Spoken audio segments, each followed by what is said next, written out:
Estamos começando o Diálogo Espírita de hoje, saudando os nossos amigos telespectadores, tanto aqueles que vêm nos acompanhando já há mais tempo, como aqueles que estão chegando agora pela primeira vez. Bem, nosso programa de hoje, no tema livre, vai tratar sobre a reencarnação. Preparamos algumas curiosidades e vejamos o que os nossos companheiros apresentadores também trouxeram sobre este assunto. Temos o quadro Presença Literária e em O Espiritismo Responde, uma questão sobre os abortos espontâneos. Quais as causas espirituais destes fatos? Fique conosco, porque o Diálogo Espírita está começando.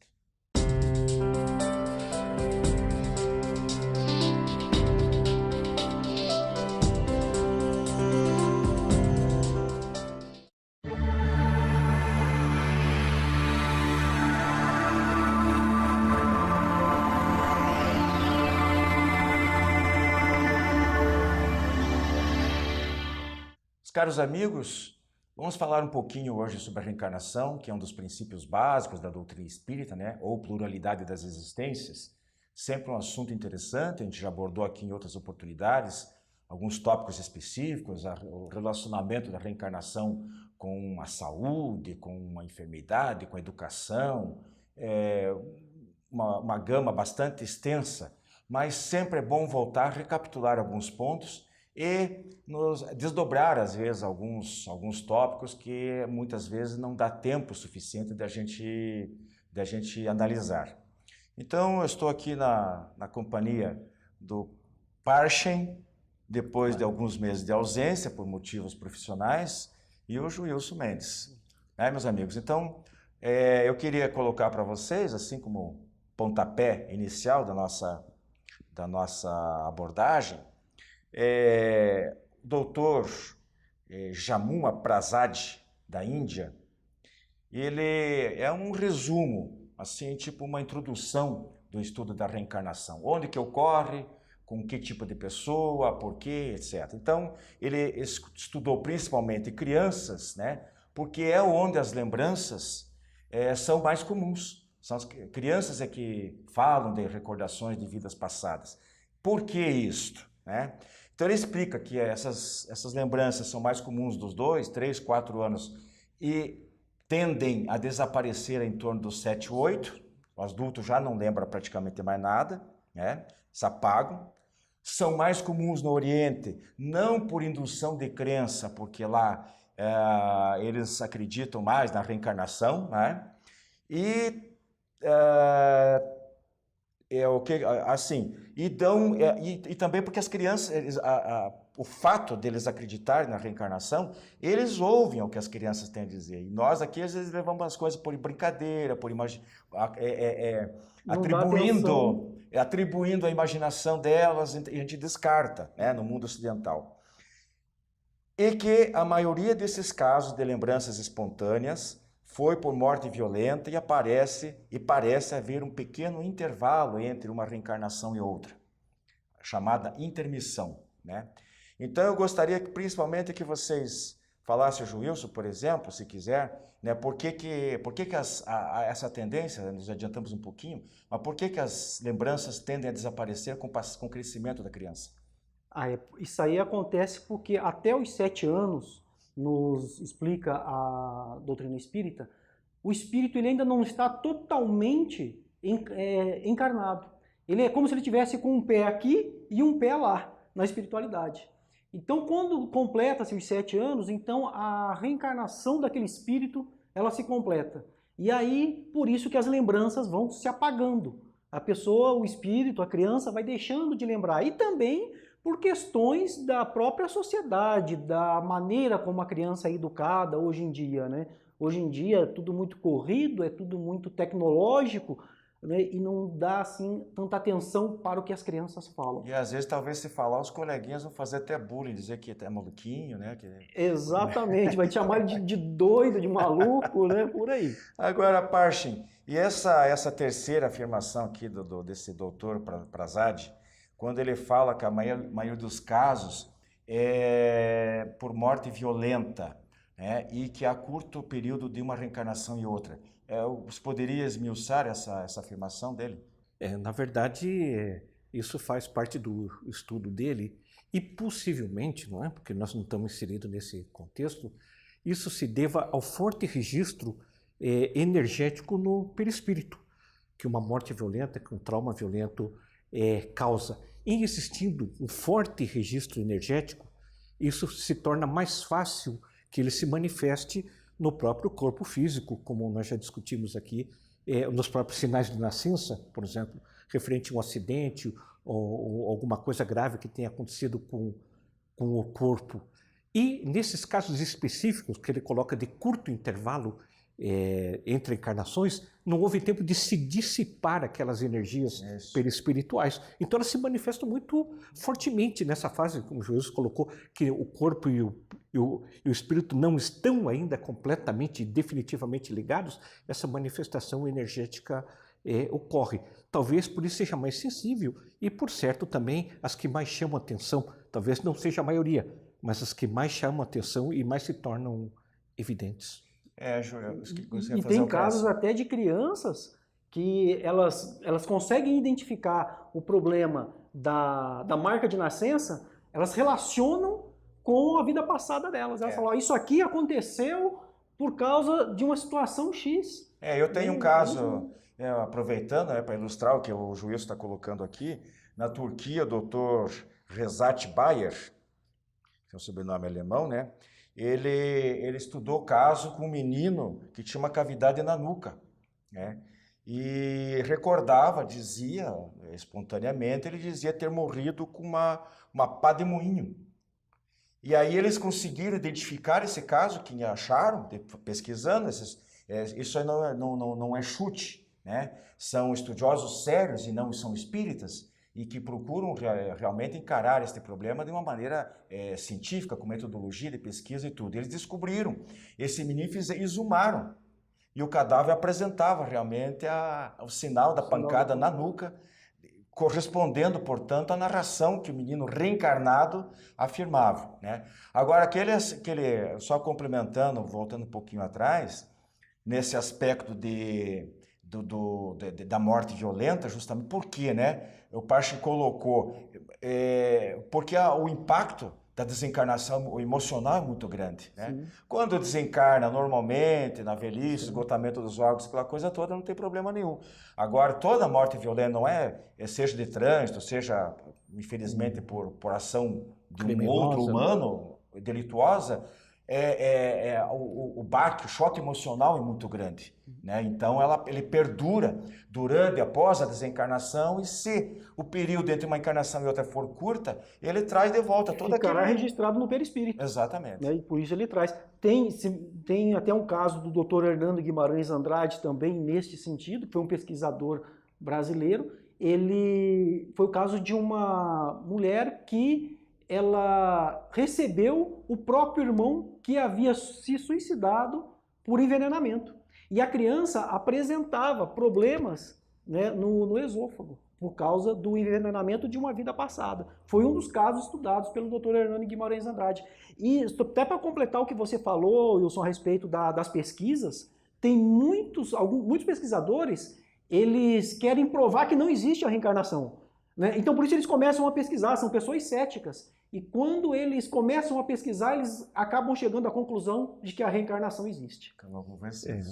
Uma coisa interessante, até para ligar com o Oriente, a Ásia, especialmente, nós vimos aí nos últimos 2 anos mini gênios da música, né? Crianças com 6, 7, 8, 10 anos, tocando piano com uma maestria excepcional, compondo com uma qualidade excepcional, mostrando que não podia ser até desta vida que ela teria adquirido pelo meio que nasceram, sem influência musical, sem cultura musical que viesse caracterizar que ela absorveu do meio. Recentemente, um menino chinês foi considerado o melhor intérprete de Chopin, e com os dedinhos dele pequenininho, conseguia tocar em velocidade maior que os grandes pianistas atuais. E isso mostra que aquela habilidade que ele trouxe da outra vida, se manifesta nessa. Porque senão não há explicação. Como dominar uma técnica tão apurada de um instrumento complexo como o piano, em altíssimo grau de execução, se essa vida, ou se essa lembrança, ou se essa habilidade não tivesse vindo de uma vida anterior. A gente sabe, eu estou para trazer num outro programa aqui, embora eu já tenha mencionado ocasionalmente, exemplos práticos as duas situações, de pais medíocres com filhos gênios e pais gênios com filhos até com retardos mentais. Então, quando eu parto para essa explicação de que é só a genética, ou de que é o cérebro, é a hereditariedade, uma série de tentativas de se explicar, tentando fazer uma escapar da explicação pela via da reencarnação, há um fracasso, porque há alguns casos assim contundentes e que não deixam margem a uma outra explicação que não seja a reencarnação. A reencarnação, de fato, ela se apresenta como a mais completa e única, às vezes a única possível. É o que o Hernani Guimarães Andrade fazia aqui no Brasil. Ele esgotava aquele livro Reencarnação no Brasil, ele pega o caso do início com as pesquisas e vai descartando todas as possibilidades. Essa explicação não dá por isso, por isso, por isso. Essa não dá por isso, porque sempre fica um fio solto. Sim. A única, e ele é precavido, porque ele tinha a mentalidade cientista, então ele não fazia uma afirmação total. Ele até para não chocar os próprios pares da ciência fora, porque ele tinha um trânsito muito bom, internacional inclusive. Aí ele não dizia, olha, é uma probabilidade de reencarnação, é a única que sobrou, é a única solução possível. É uma coisa interessante, né? Que muitas vezes a ciência, ou a academia, ou as próprias religiões, elas começam a buscar explicações, porque lógica e coerência você obtém muitas teorias, não é? Se não for lógica, nem se constitui uma teoria. Mas o mais incrível é que ela se recusa a testar a hipótese da reencarnação. Ela simplesmente busca umas outras teorias, mas não testa. Como não se consegue comprovar pelas outras, nem negar, nós perdemos um tempo imenso aí que podia estar sendo dedicado a estudar com seriedade, não? Essa certeza que nós temos da reencarnação. Mas isso não é um comportamento científico. Não é. É um paradoxo. O verdadeiro cientista, ele se abre a todas as possibilidades. E a por mais absurdas que sejam, por mais ridículas que sejam. Ele tem que examinar. Ele não pode ter o preconceito, né? O preconceito de achar que aquilo não funciona, que está errado, ele não quer, porque ele não gosta. Então, esse não é um comportamento científico. Agora, vejo que ainda comentando essa introdução que a gente fez, o Dr. Prazade aí, e outros estudiosos, eles colocam os outros fatores, nós falamos fatores que ajudam a eclodir essas memórias extracerebrais, e a denominação que se dá para esse tipo de lembrança, porque não são retiradas do cérebro, elas vêm de fora, né? Que seria o tempo na erraticidade, erraticidade é o tempo, que é o lugar, né? Aquele que precisa reencarnar e não está reencarnado ainda. Nós já falamos, o período de intermissão. Ele fala da raça e cultura do povo, e mais importante do que isso, a intercessão dos espíritos para suavizar as recordações. Vocês gostariam de comentar alguma coisa sobre essa afirmação dos espíritos? É uma afirmação interessante. Eu, particularmente, nunca... Porque acho que é Emmanuel, eu não sei se é de Emmanuel, porque só para adiantar um pouquinho, o que eles colocam assim, que às vezes um criminoso muito, mesmo com um período curto entre uma reencarnação e outra, e que de repente ele criminoso, e é o que é bastante comum, ele também desencarnado de uma maneira violenta, ele talvez não tenha as lembranças, porque ele recebe a carga, seria tão grande ele lembrar digamos, de 10 assassinatos. Vocês entenderam o raciocínio? Sim. Então, nesse sentido de que talvez a espiritualidade atue, né? Aí vai dizer, bom, mas vai atuar justamente para o malfeitor. Bom, a bondade de Deus a gente não pode discutir, ela é abrangente. A gente não sabe quem merece, quem não merece, o porquê. Deus resolve amparar e pronto. Talvez não seja nem o caso de um delinquente desse, mas de uma vítima que por causa do ódio que teria em relação ao ex-assassino. Nesse caso do menino, ele reconheceu os ex-parentes. Pode ser, né? E a gente teria que pensar, especialmente, a espiritualidade, ela busca intervir o mínimo possível com a gente. Sim. Então, se o caso se transcorre normalmente numa família que tem condição de aceitar, numa cultura que tem condição de aceitar, Isso vai fluir naturalmente. Agora, a lembrança de um criminoso no meio que aquela pessoa reencarnasse poderia causar um grande dano. Transtorno muito grande. Muito grande ao seu redor. Para a sociedade, inclusive. Exatamente. Então, é justo e seria até lógico que a espiritualidade bloqueasse. Mesmo aquele impacto Mesmo, espiritual, exatamente. etc. Porque a gente está chegando no final do nosso programa, viu como o assunto é interessante? A gente vai voltar. Eu queria rapidinho aqui, então, só colocar esse caso aqui, também na Índia, em 1951, onde um menino de 6 anos foi assassinado justamente por 2 pessoas, com faca e navalhas, usaram, né? Por motivo de herança, porque eles eram parentes do pai dele, né? E um deles era um barbeiro chamado Prasad também, deve ser um nome bastante comum por lá, né? E ele, mais tarde, o pai ouviu falar que tinha um menino nas vizinhanças, numa outra aldeia, que afirmava que falava o mesmo nome que tinha tido o filho dele. E que era filho dele, ele falava o nome do pai, não sei o quê. Aí descobriram o tal do Ravi Shankar, com 4 anos, né? Se encontraram, se abraçaram, aquela coisa toda comovente. E aí apareceu, ele cobrou, ele lembrava dos brinquedos. Veja só que coisa interessante. Dos brinquedos que ele usava na reencarnação anterior, né? E curioso, ele tinha uma cicatriz no pescoço, de uma dos ferimentos, né? E ele tinha medo de tintureiro e de barbeiro, que era justamente a profissão dos 2 assassinos dele. Muito curioso, né? Isso aí, repetindo, só para a gente encerrar, não é historinha da carochinha, são fatos que está na literatura, a literatura séria, que qualquer um pode pesquisar, tá bom? Nosso tema livre de hoje fica por aqui, segue nosso programa com os demais quadros. Até. Clube do Livro Espírita de Curitiba. Mais de 2 décadas consolando corações, iluminando consciências. Associe-se e tenha o melhor da literatura espírita em sua casa. Descontos de até 60% no preço de capa e no primeiro ano ainda ganha uma assinatura grátis do jornal Comunicação Espírita. Acesse também a nossa fanpage no Facebook da AD Paraná. Associe-se agora e contribua para a manutenção deste programa.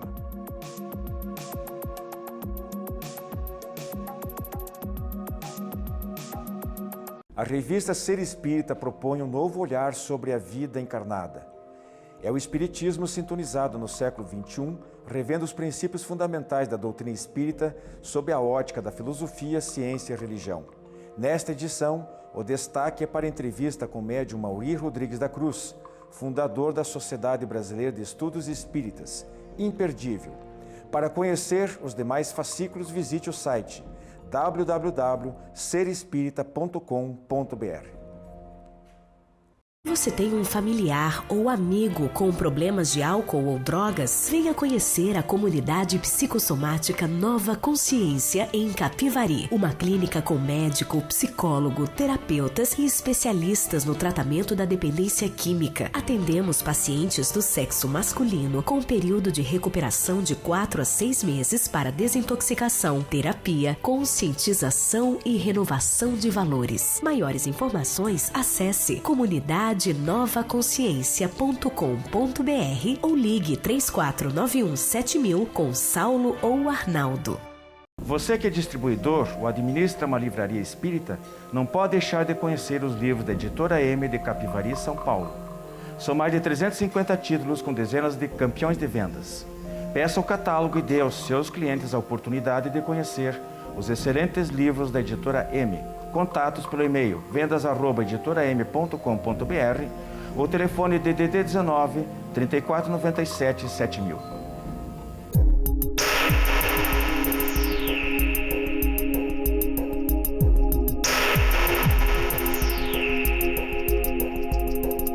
Prezados amigos, no quadro Presença Literária, vamos abordar hoje uma obra bastante interessante.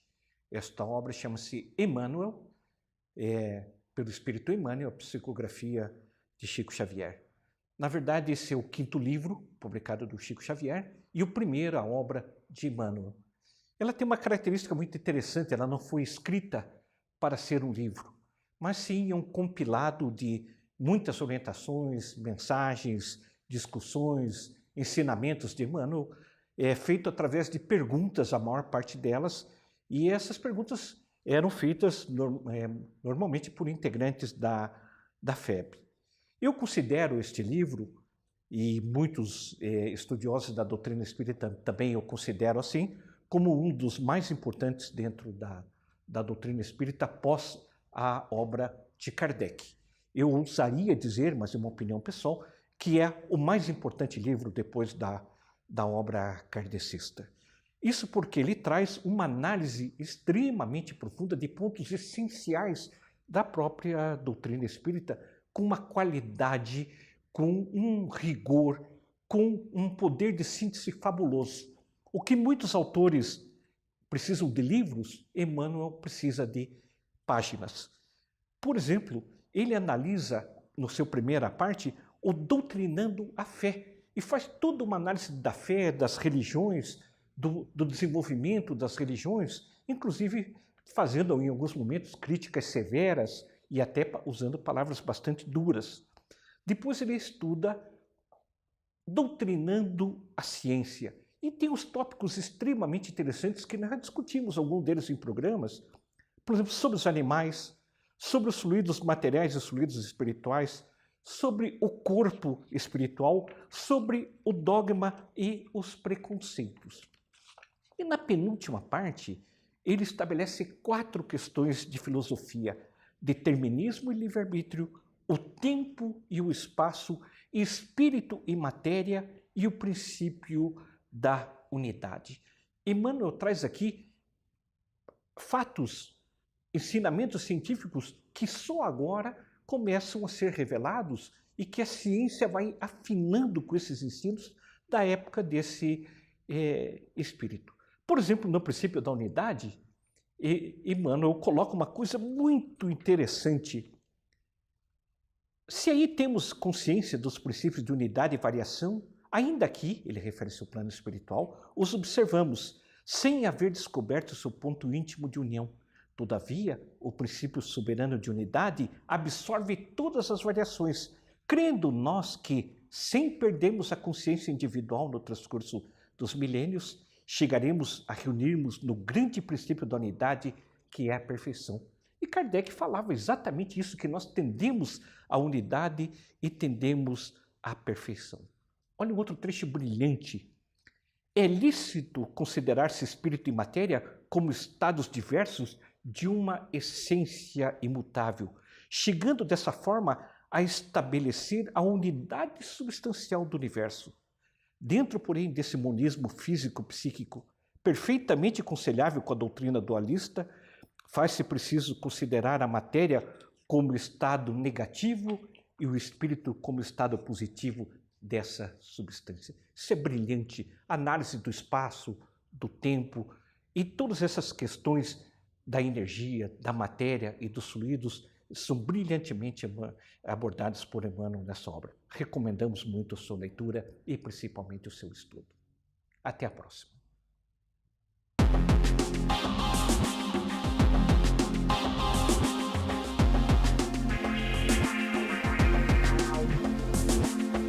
Prezados amigos, o Espiritismo Responde hoje tem o seguinte questionamento: se o aborto provocado pode ser considerado crime, por que acontecem abortos espontâneos e quais as responsabilidades da mãe neste caso?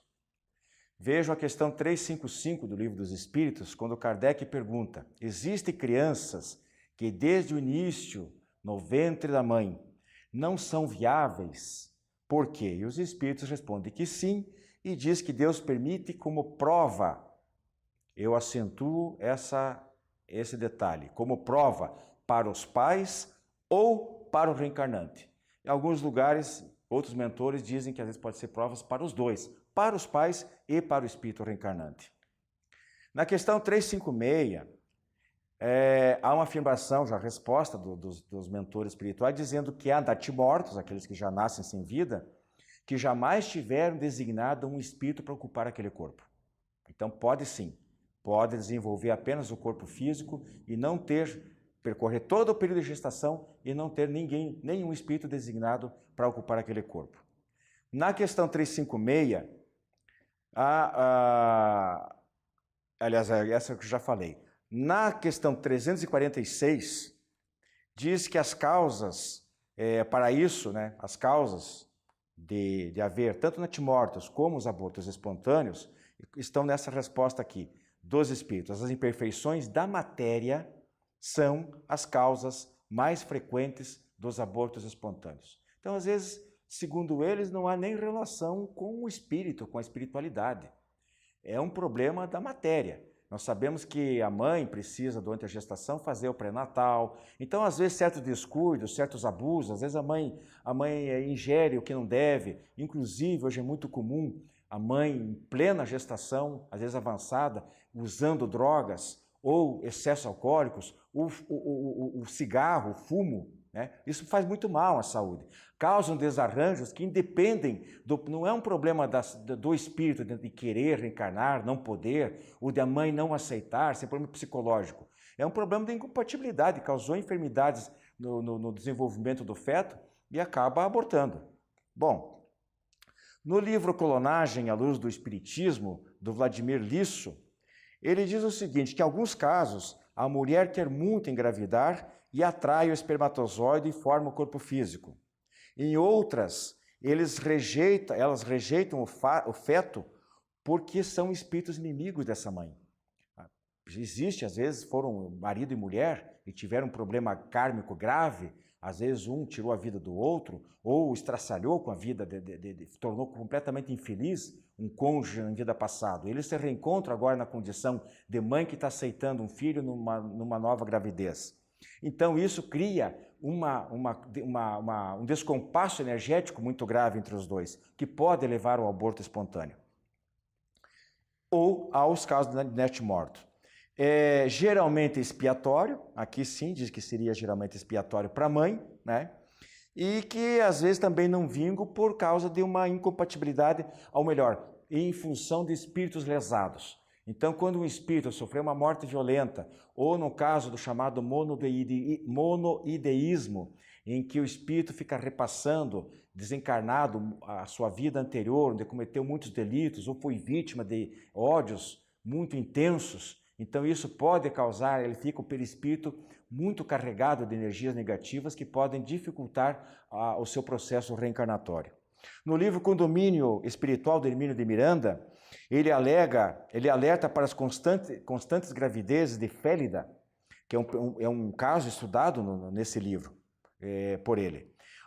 Foram 11 em 16 anos, mas só 2 nasceram. Todos os demais ocorreram um aborto espontâneo.